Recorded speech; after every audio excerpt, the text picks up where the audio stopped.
বিশ্ববিদ্যালয় প্রশাসন যারা আচরণবিধি লঙ্ঘন করেছেন তাদের বিরুদ্ধে কোনো এখন পর্যন্ত পদক্ষেপ নেয়নি। আমরা দেখেছি ছাত্রদলের জিএস ক্যান্ডিডেট তানভীর বারী হামিম তিনি যেদিন মনোনয়নপত্র উত্তোলন করেছেন সেদিন তিনি বড় মিছিল নিয়ে স্লোগান করতালি দিয়ে আসলে তিনি সেটি উত্তোলন করতে চান, যেটা সম্পূর্ণ বিধিমালা লঙ্ঘন।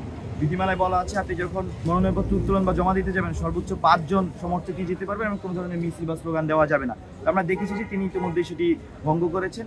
এছাড়াও আমরা দেখেছি যে আপনার প্রচারের ক্ষেত্রে আপনার যে নির্বাচন করবেন তিনি ব্যতীত অন্য কারো ছবি ব্যবহার করতে পারবে না, কিন্তু সেই একই ব্যক্তির প্রচারণে আমরা দেখেছি যে তিনি ব্যতীত তার জাতীয় এবং আন্তর্জাতিক নেতৃবৃন্দের ছবি কিন্তু পোস্টারে আছে এবং সেটাও আচরণবিধি লঙ্ঘন করেছেন। আমরা দেখতে পেয়েছি শুধু তাই নয়, ক্যাম্পাসে কোনো ধরনের ব্যানার পোস্টার লাগানোর কথা বিশ্ববিদ্যালয় প্রশাসন থেকে নিষেধ আছে। সেখানে আমরা দেখেছি তিনি কোমল মিডিয়েটার নামে সারা ক্যাম্পাসে এই বড় বড় পোস্টার ব্যানার লাগিয়ে যাচ্ছেন এবং বিশ্ববিদ্যালয় প্রশাসন এই বিষয় নীরব। তো সবকিছু মিলে বিশ্ববিদ্যালয় প্রশাসনের যে পক্ষপাত দুষ্ট অবস্থান এটা শিক্ষার্থীদেরকে হতাশ করছে এবং শিক্ষার্থীদের মনে শঙ্কা তৈরি করছে শেষ পর্যন্ত নির্বাচনটি নিরপেক্ষ হয় কিনা সে বিষয়ে।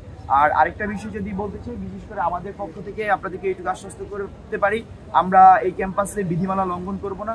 আর যদি আমাদের কোনোভাবে অনিচ্ছায় কোনো ভুল হয়ে থাকে সেজন্য আমরা ক্ষমা চাবো, কিন্তু এরকম মডাসিটি নিয়ে আমরা আসলে কখনোই রাজনীতি করি নাই। আমরা ছাত্রলীগের বিরুদ্ধেও এখানে শিক্ষার্থীদের পক্ষে রাজনীতি করেছি। জুলাই অভ্যুত্থানের সুযোগ যখন হয়েছে, সৌভাগ্য হয়েছে, তখনও আমরা সর্বোচ্চ চেষ্টা করেছি জীবনে যখন সকল সম্ভাবনাকে এক পাশে রেখে এদেশের মানুষের পক্ষে ফ্যাসিলিটির বিপক্ষে কাজ করা যায়। জুলাই অভ্যুত্থান পরবর্তী সময়েও যেভাবে হলে থাকার নিয়ম সেভাবে হলে থাকছি, যেভাবে বিশ্ববিদ্যালয়ে চলাফেরা করার নিয়ম সেভাবে চলাফেরা করছি। কিন্তু এই যে আসন্ন ডাকসু নির্বাচনকে ঘিরে যত ধরনের বিধিমালা আছে আমরা চেষ্টা করছি সর্বোচ্চ মেনটেন করে কিভাবে সেটি চলা যায়। শিক্ষার্থীকে আমরা এইটুকু আশ্বস্ত করতে পারি, আগামীতেও যে ডাকসুর পরেও বা জাতীয় নির্বাচনের পরে আপনারা আমাদেরকে সবচেয়ে বেশি পাশে পাবেন।